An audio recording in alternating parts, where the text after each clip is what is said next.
Sa Bandang Paybol, andito na naman tayo pang sagutin ang isa sa mga katanungan ng ating mga client.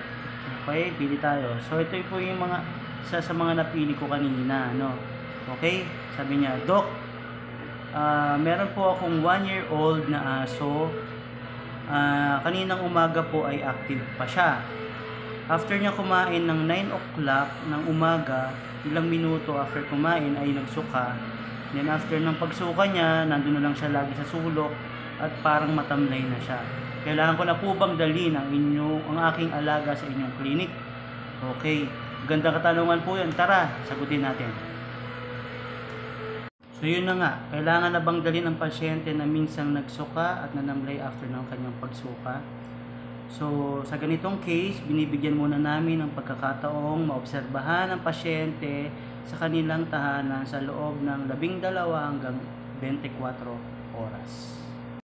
Sa pasyente na hindi na naulit ang pagsuka, usually pinapahingahan natin ang pasyente sa pag-inom at pagkain sa loob ng 3 hanggang 4 na oras. Ito ay dahil maaaring na-upset lamang ang kanilang mga tiyan dahil sa kinain dog food ng inyong alaga. Mga ganitong pasyente, usually self-recovering naman sila. Kaya hayaan lang natin silang magpahinga. Sa kabilang dako, meron namang mga pasyente na after ng unang pagsuka ay nasundan na ng nasundan.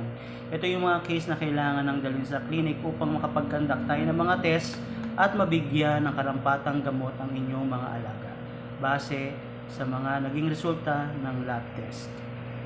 Kung kinakailangan, ipakonfine na ang pasyente as soon as possible upang hindi lumala ang kalagayan ng inyong mga alaga. Pet owners, huwag po nating hayaang dalhin ang pasyente kung kailan huli na at malala na ang sakit.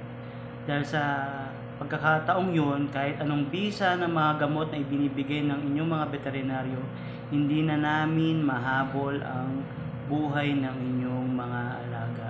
Unresponsive na ang katawan ng pasyente sa mga gamot na aming ibinibigay. Ayaw nating mangyari yun.